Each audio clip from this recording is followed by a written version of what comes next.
Котлината во која што е расположен главниот град на Социјалистичка република Македонија, Скопје, од југ ја затвора живописната планина Водно, која што низ мноштво тераси постепено се спушта кон рамнината, низ која течат реките Вардар, Треска и Лепенец.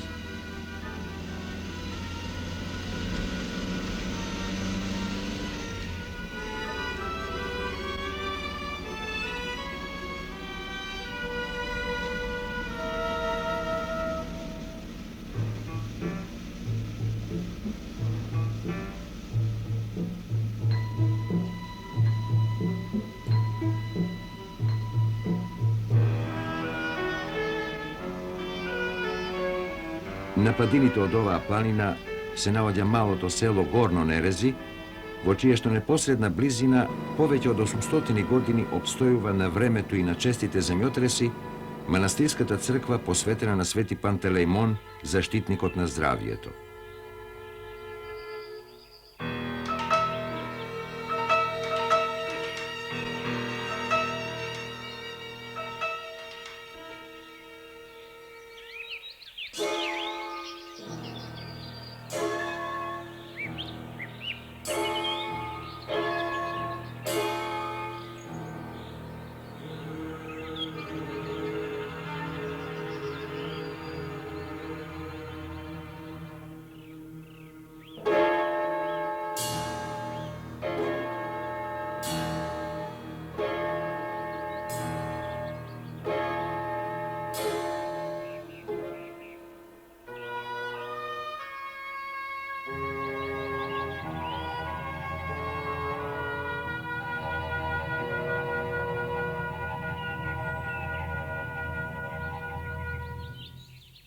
Столетните костенови стебла со дебели сенки, изворите со студена вода и чистиот од миризливи треви напоен воздух, како трајни вредности низ вековите покрај монасите привлекувале мноштво посетители, а во тој непрекинат континуитет и денешниот скопјанец бара одмор и здравје под широките крошни на стеблата.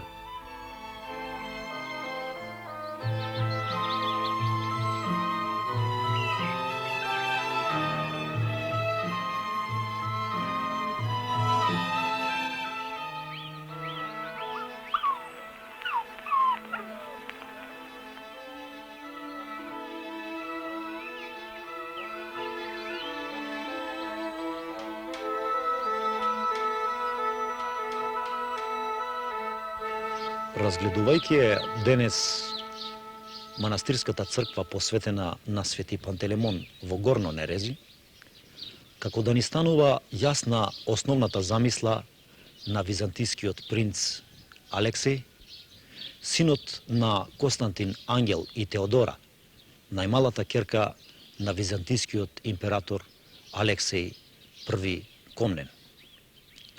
Тој немал претензии да изгради монументална градба која би се одликувала со својата големина, со употребениот материјал и со внатрешниот раскош.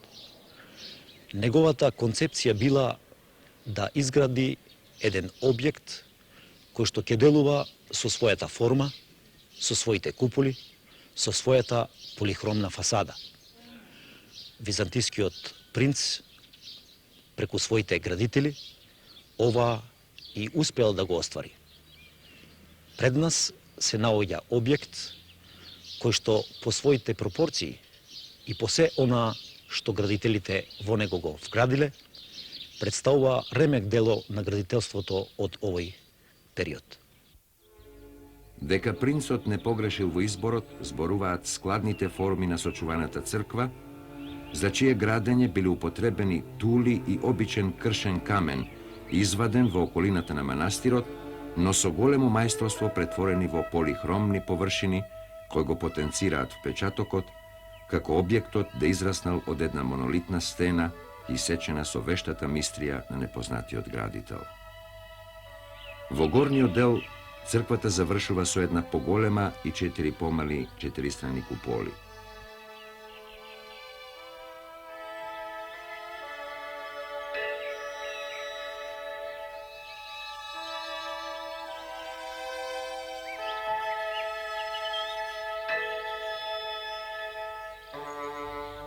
Според сочуваниот надпис, врежен во камената греда над влезната врата, црквата била изградена во 1164 година.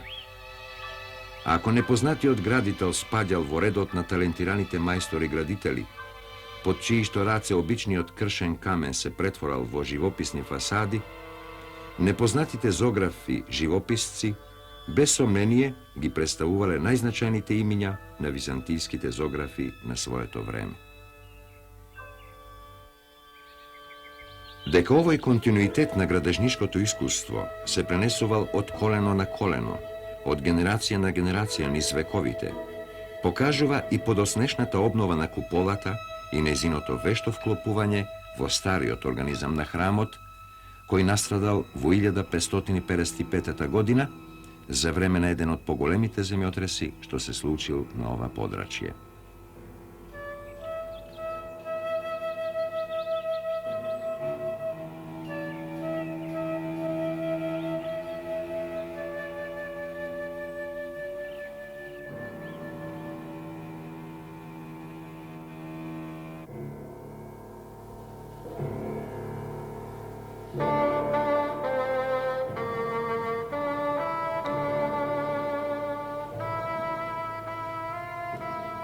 Влегувајќи во црквата, уште на прв поглед ни паѓа во очи разликата помеѓу цртежот, колоритот и диспозицијата на композициите во сводот и горните партии на објектот, со оние во првата и втората зона.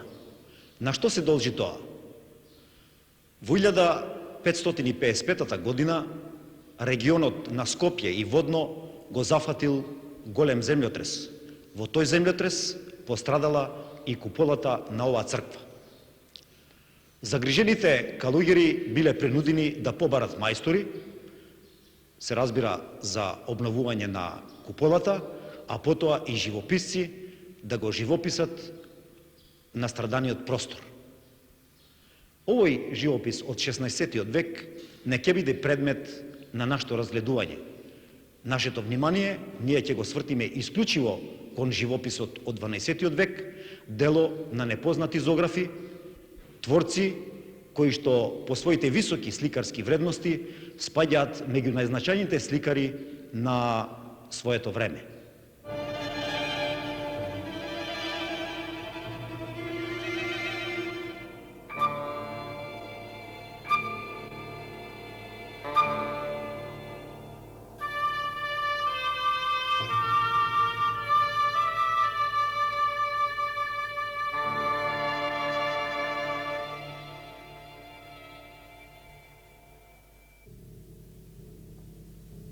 Каква била иконографската концепција на зографите?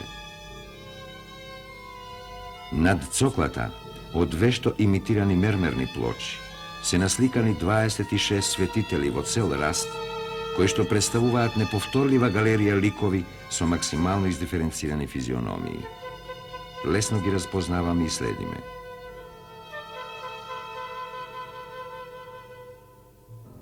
Едни се представени како добродушни старци, задоволни од она што го направиле во животот, други како сериозни и строги, спремни секој момент да направат забелешка поради нешто, макар тоа било само посмело движење или несакано повишен тон.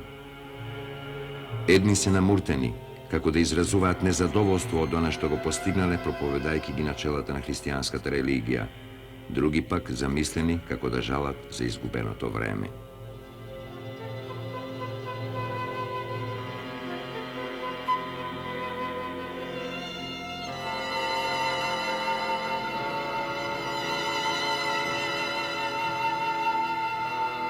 Меѓу галеријата ликови во цел раст, посебно свратуваат внимание на себе вешто насликаните свети војни, предадени како млади и силни мажи, облечени во панцирни кошули и богато украсени туники, со комплетно наоружување и големи штитови во рацете.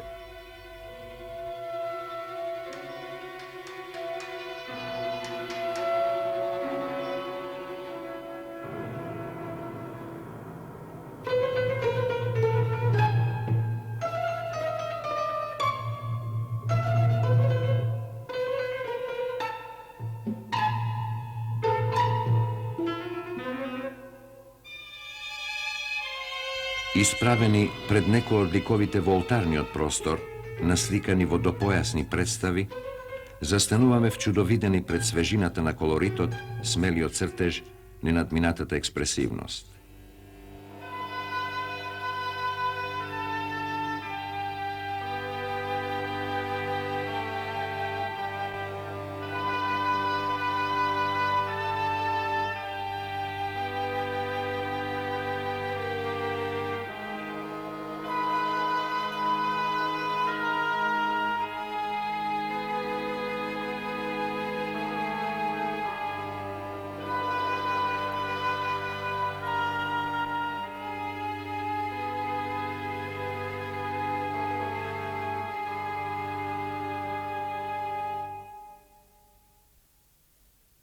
Ликот на светителот Дамјан, како да ги содржи сите достоинства на овој единствен по својата вредност сликарски ансамбл.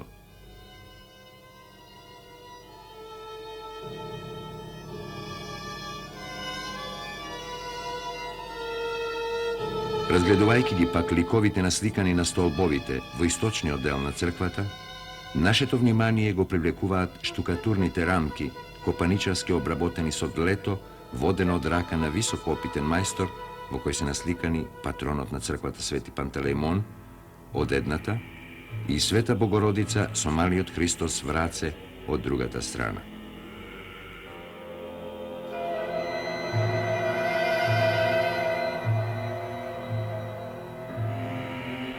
Ликот на Свети Пантелеимон, висок и нежен младич со продуховено лице, со скалпел во десната и кутија со лекови во левата рака, како да му бил посебно драг на зографот, па во неговото сликање внесол посебни чувства, славејќи ја убавината, младоста и здравието.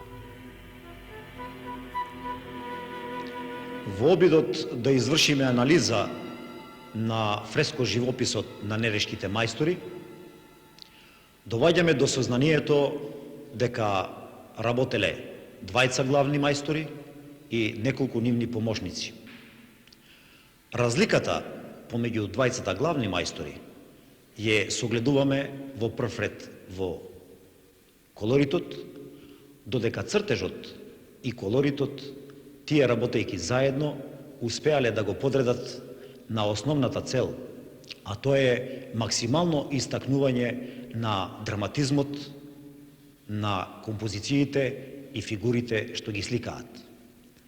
Нерешките зографи стануваат познати токму по таа своја особеност да во ликовите на светителите додаваат елементи на внатрешни чувства, елементи кои што максимално го потенцираат драматизмот и од нив прават не светители индиферентни кон она што се случува во композицијата, туку живи луѓе кои што сочувствуваат со све она што се случува околу нив.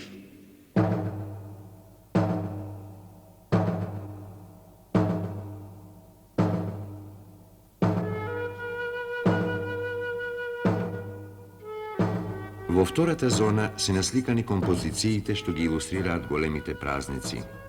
Меѓу првите на јужниот зид се наоѓа композицијата Сретење, во која преку неколку посебно обработени детали, исплашениот Христос во рацете на својата длабоко загрижена мајка, спокојниот израз и одмерени движења на Јосиф, кој во рацете држи кафез со два бели гулаба, загриженото и пред одговорноста на бораното лице на свештеникот Симеон и во став на адорација кон Христос, испружената рака на света Ана, се откриваат определувањата на непознатите зографи, да ги прикажат и подвечат психолошките моменти, врзани за личностите во композицијата, подредувајќи ги движењата и изразите на лицата кон основната порака на хуманите човечки чувства.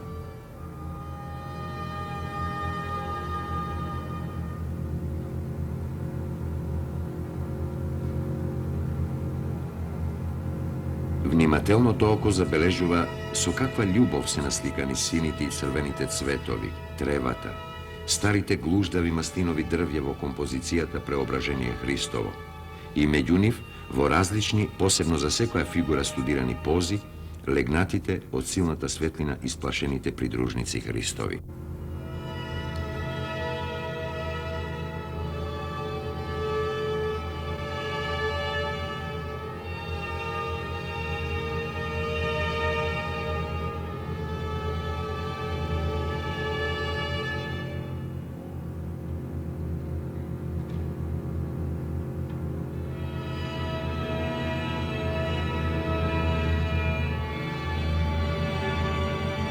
И кога тема на композицијата представуваат чудата Христови, зографот го свртува вниманието кон детали кои на посебен индиректен начин ја дообјаснуваат композицијата, збогатувајќи ја до мерка на наративна сцена. Така во композицијата Лазаревото воскресение, во преден план зографот слика сцена во која еден снажен човек со голем напор ја крева тешката надгробна плоча.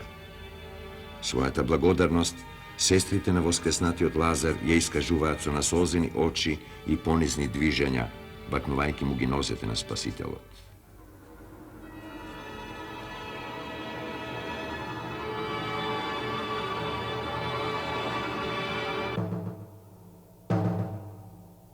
Наместо вообичаената сцена на успението на Света Богородица, што се слика скоро во секоја црква на западниот зид, нерешките мајстори на ова место ги сликаат композициите, раѓањето и воведението на Света Богородица.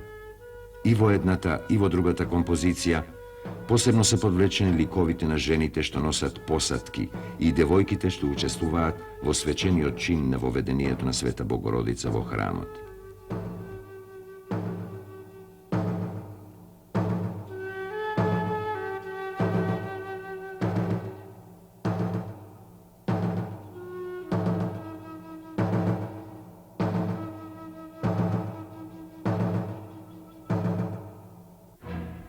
Ликот на жената, што во камена вана ја капе малата Богородица, го илустрира студиозниот пристап на зографите при обработката на сцени во кои фигурите се наоѓаат во пози предизвикани од работата што ја вршат.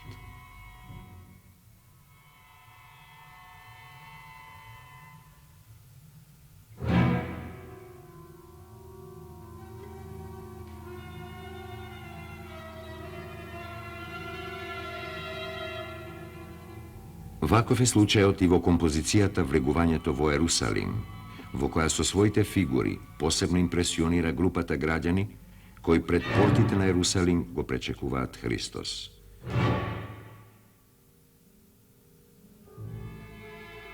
Меѓу нив забележуваме една мајка која секако, за да му возможи на своето дете непречено да го следи доаѓањето на Христа, го качила на своето рамо.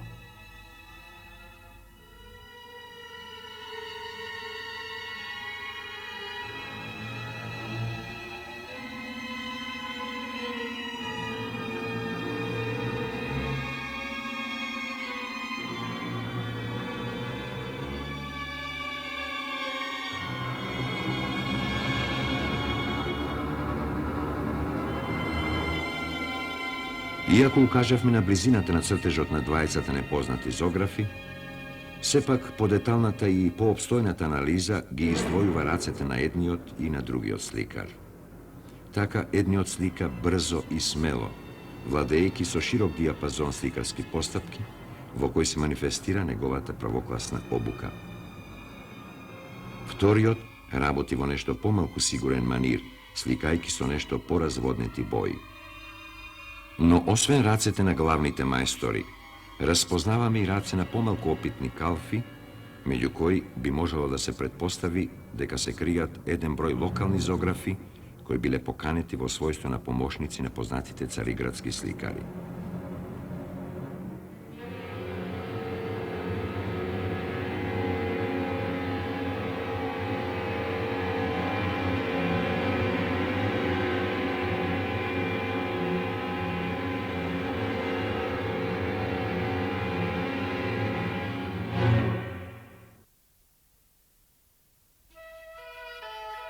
Нема сомнение дека од раците на главниот нерешки зограф излегле денес најпознатите композиции во Нерешката црква: Симнувањето на Христос од крстот и Оплакувањето Христово. Навистина, што е тоа што овие две композиции ги прави да бидат вброени меѓу најзначајните остварувања на византиското сликарство од овој период? Што всушност ги издвојува и подига на врвот од сликарското творештво, не само за времето во кое што настанале, туку низ вековите и денес кога бројни љубители на уметноста од целиот свет занемени му одаваат почит на непознатиот нерешки творец.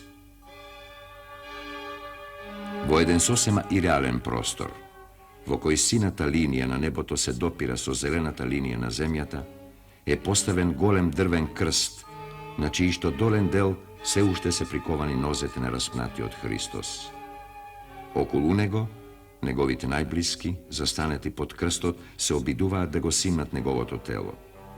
Но нив овде не ги довела формалната обврска, туку силните чувства што секој на посебен начин ги искажува. Богородица го прегрнува мртвиот син, нежно допирајќи го своето лице до неговото. Нежната мајка, раскината од тешка болка, се поведува по силните мајчински чувства, не водејќи сметка за задолжителната и строго пропишаната воздржаност, што беше една од карактеристиките на стилот на византиското сликарство од претходната епоха. Со прецизност и доследност на творец кој точно знае што сака, непознатиот зограф од лик во лик, од композиција во композиција, градирајќи го драматизмот, стигнува до неговата апогеја во оплакувањето Христово и во својот занос и креативна инспирација навлегува во длабината на психологијата на моментот, во кој Богородица, низ болна гримаса на длабока жалост, за прв пат плаче над мртвото тело на својот сакан син.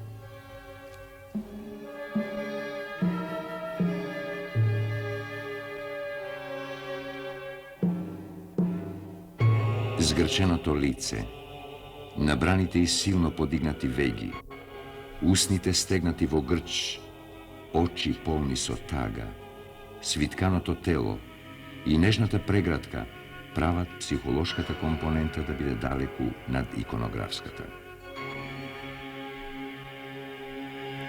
Ваквите чувства се пренесуваат и на другите личности во композицијата, за да ги присилат и ангелите, подадени од длабините на синото небо, да се придружат во потенцирањето на драмата што се случува во еден ден, кога сонцето што ги осветлува фигурите не остава сенки.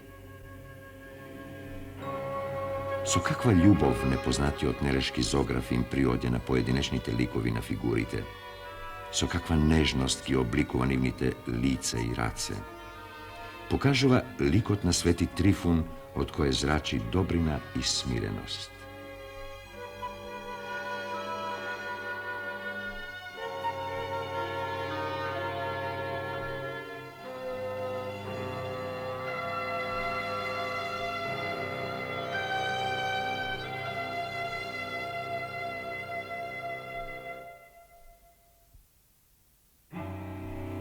А кога иконографската неминорност ќе го доведе сликарот во положба да наслика повеќе фигури што се движат во процесија, тогаш смислата за ритмика на телата, за реалната поставеност на фигурата во просторот, како што е случај со композицијата Причестувањето на апостолите или под неа насликаните архиереи од Великиот вход, ќе го покажат нерешкиот сликар во нова светлина и уште повеќе ќе ги илустрираат неговите бројни можности, што се резултат на исклучителниот талент и искрениот однос кон своето дело.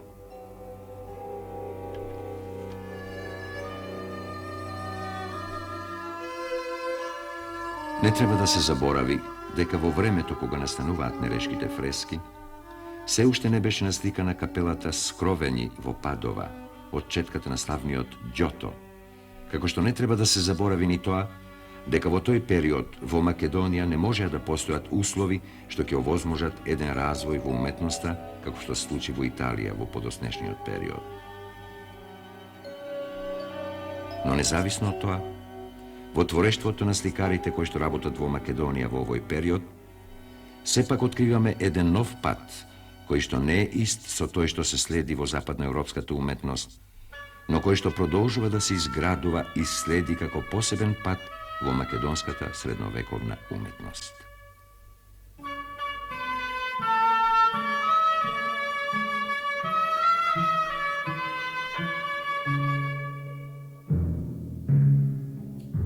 Нерешките мајстори и нивните соработници, секако правејќи ги првите чекори, го обележија патот по кој подосна ќе тргнат бројните тајфи на македонските градители и сликари.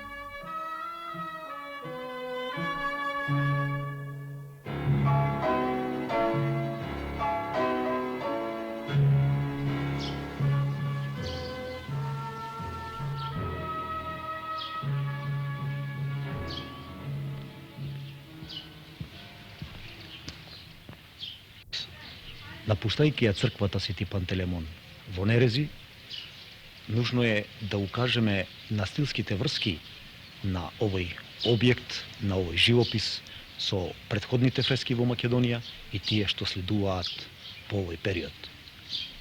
Од Света Софија, од монументалниот стил на ова сликарство, преку фреско живописот во црквата Свети Леонтие во Водоча, преку фреските во Велјуса, доваѓаме до изворедното сликарство на Нерези, во кое, како што видовме, максимално е презентиран драматизмот. Она што следува по нерешкото сликарство, тоа е живописот во една исто така изворена црква, со еден исто така изворен живопис во црквата Свети Ѓорги во Курбиново, работена во 1191 година. Овој живопис представува продолжување на настојувањата што ги видовме овде во ова црква.